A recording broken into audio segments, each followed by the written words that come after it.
We have this really amazing story that was reported by Business Week, and it has to do with a very lucrative deal or offer that one young person received when he was in Virginia. So, Herson Torres was told by one of his good friends from the past that he had an opportunity to make $25,000 a year working for the CIA. Now that's interesting. What did they want him to do?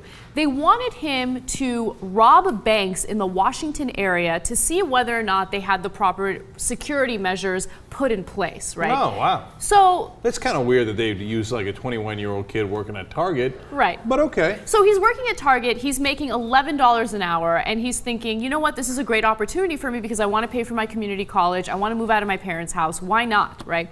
And of course, at first he thought it was a joke, but he had official letterhead from a government agency, the Defense Intelligence Agency, indicating that they needed someone to do this work for them. And, you know... And remember that his friend that brought him in was a woman who actually had served in the military, and when she first met him in this context, she had her fatigues in the back, she had one black glove on.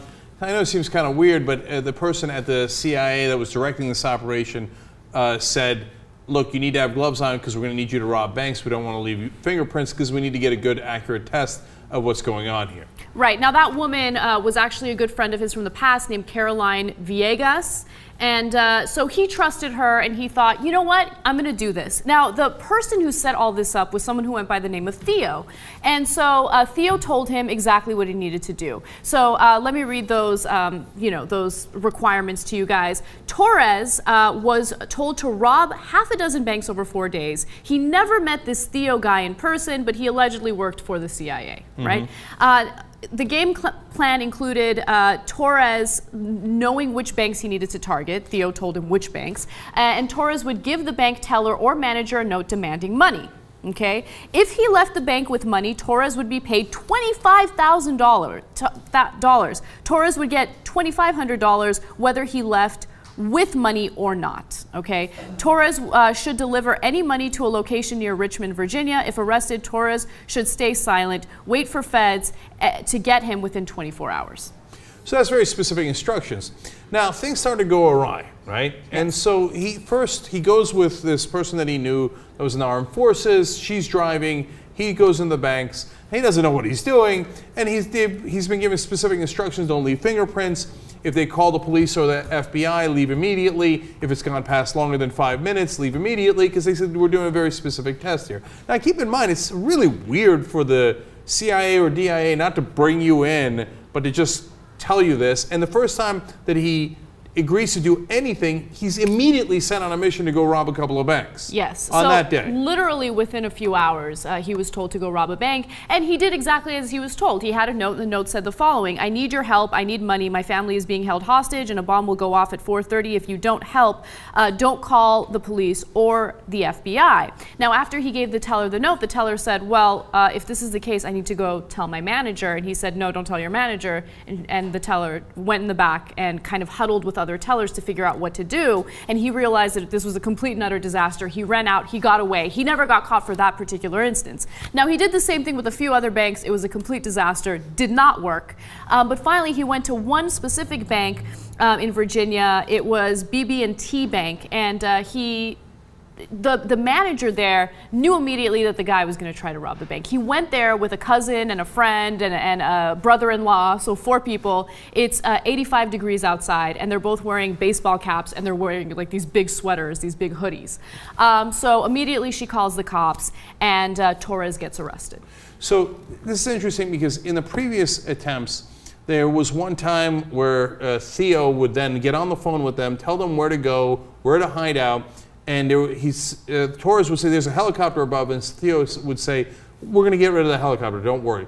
And in the next set of attempts, he would say, hey, listen, you really screwed that last one up. You left some prints on the door, and the camera got to look at your face. So you've got to be more careful. So he seemed to have knowledge of what went down and law enforcement activities on this. So this is a hell of a mystery. I mean, there's something fishy going on here, it seems like, but at the same time, he seems to know things that how could any regular person know? And you also have to keep in mind that this Theo guy is using CIA lingo. He knows what goes on within the CIA. He's very specific about certain things, which is why Torres and Villegas totally believed him and you know, did what they were told to do. So now here's where it gets really trippy, because when Torres is arrested, the officer involved gets a call on his private cell phone from Theo. Yes. And he says, look, guys, I got this from here.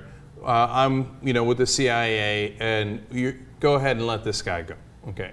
Now, it's fascinating, and they're like, and he says, and I'm going to set up a meeting with you guys. I need you to come to this place, and we're going to meet, right?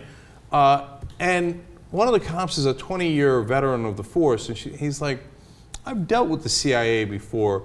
Normally, we don't meet at some random place. We go to the CIA, and they're in the, you know, Washington area, so that would be easy enough. So there's something weird about this. Yes, there was something weird about it.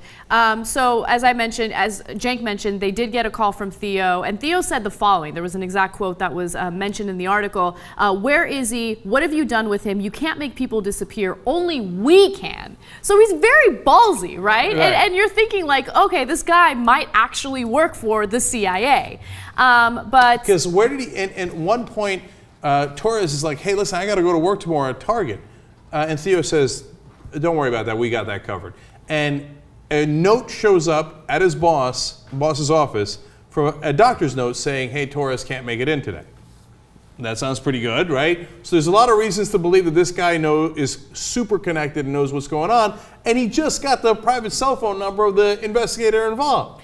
Theo, so did they let him go? No. So here's what happened. Now, Theo also contacted these lawyers and told the lawyers, look, you need to represent this Torres guy in this case. I work for the CIA. I got him involved. You know, he's in part of this very important operation. It's a covert operation. We don't want to mess anything up, right? And these lawyers are like, dude, who are you? What do you mean? What are you talking about, right? And, you know, it seemed very believable. And the lawyers got in touch with Caroline Villegas, the woman who got Torres involved in this entire case. And Villegas very, very slowly started to reveal some information, including the phone number for Theo. Now, they found out that the phone number was actually something that was, you know, it was like a fake number. He used the internet in a way to mask what his real number is, but through a little investigative work, they found out who he was, right? So Theo, of course, as you guys probably already know, did not work for the CIA at all. This was a massive scheme, and he turned out to be this 26-year-old named Joshua Brady. He's living... Awesome. He was living in Virginia, a small town 100 miles south of Washington, D.C. He was living in his mom's basement, right? Yes. Now, he is an extremely intelligent guy. I mean, he has a huge history of hacking and stuff, and I'll explain all that to you in a second. But he also did a ton of research on the CIA. He read book after book on the CIA, so he knew what the lingo was. He knew what the inner workings were of the CIA, which is why it was so easy for him to convince others to get involved in the case. All right, so a couple of things I love about this. Now, the lawyers began to unravel this. But don't get him wrong, it's not like the lawyers got it right away. They took on the case in the beginning. He told me he was going to give him $45,000. The CIA had that budgeted for defense work. And they're like, oh, $45,000, that's pretty good. And they started to get suspicious only after time when he wouldn't actually deliver the money. And they're like, wait a minute, we're lawyers. We need the money, Lebowski, right? Yeah. And so then they start to piece this together. Now, even as I was reading this great story, and it was in Business Week, I think. Yeah. And I was like halfway through, I'm like, but how did he make the helicopter disappear? How did he know there was prints on the bank, etc.? Now, the explanation of how he did all that, which is awesome. Number one, he didn't make the helicopter disappear. They just got lucky, okay? And he says it so authoritatively that you think like, oh, he took care of the helicopter. Yes. Number two, the guy didn't leave prints, and his face wasn't captured on the cameras of the banks. He made that up. But when he said it, it was like, oh, damn. He's connected to law enforcement, and Torres thought it was true. And that's so clever. I know. Because you know what I'm saying? Because it sounds like, oh, well, he knows, right? The doctor's note, he just figured out where Torres works, sent them an email or fax or whatever it was. He forged the doctor's note. Super easy. The DIA letterhead, he found it on the internet, some blog of a former CIA agent that had posted a letter from the department, so he took it and he copied it. And remember, the guy's kind of a hacker, and he's obviously a very intelligent guy, etc. And the cell phone of the detective, he found it on the internet. He did a search of the guy's name, and somehow he found a mobile phone number and used it. So everything had an explanation. Now, one of the explanations I love is, how did he get Torres's friend, who's a legitimate, person who served in the armed forces, set her to go along? Turns out she had gone to, what is this? It's a site for sugar daddies. Seeking Arrangement? Yes. It's similar to Seeking Arrangement. I don't have the website offhand. It's a sugar daddy, sugar girl, whatever site, right? And apparently she'd gone there. SugarDaddyForMe.com. Okay, she'd gone there to get a sugar daddy because she needed extra money. Get it. Okay. Except don't get it. Right. It turns out she has a fiance. Oh, disaster. It's such a disaster. I know. This is out of a soap opera. They should make a movie out of this. They should definitely make a movie out of this. I want to buy the rights. Yes. So the reason why she also fell for all of this is because he promised her a government job if she helped him find individuals to work for. But if she didn't go along, he was going to out her about the sugar daddy stuff. Yes. And then apparently he, put the fiance on the no-fly list. He's like, I work for the CIA. I could put your fiance on the no-fly list. What now? And she's thinking, well, how does he have this information? He must actually work for the CIA. Right. Okay, so all this unrest.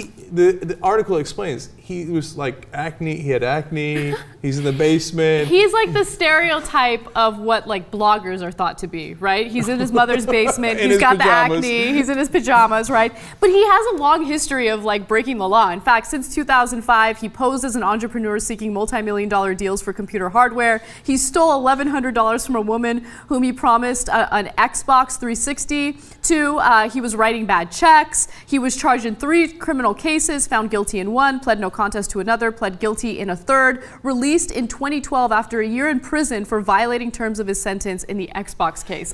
Now this is amazing because at the end of all this, he could have gotten at least 5 years for impersonating a police officer. He also forged a judge's signature. Oh, right. The forgery is easily 5 years. He got 3 years in his mom's basement. He did. He just has to be under supervision for the next 3 years. And look, the guy's touched. I get it, right? He's got mental issues, right? But they keep letting him off. I mean, the only thing he ever served any time for was a stupid Xbox thing, which was like the simplest scam of all time. Here, give me $1,000. I'm going to give you an Xbox. Ha, I'm not going to give you an Xbox. Why don't you get him for the much, much bigger stuff? You think he's not going to do it again? If I'm him, I'm encouraged by this. Next time, he's going to be President Obama.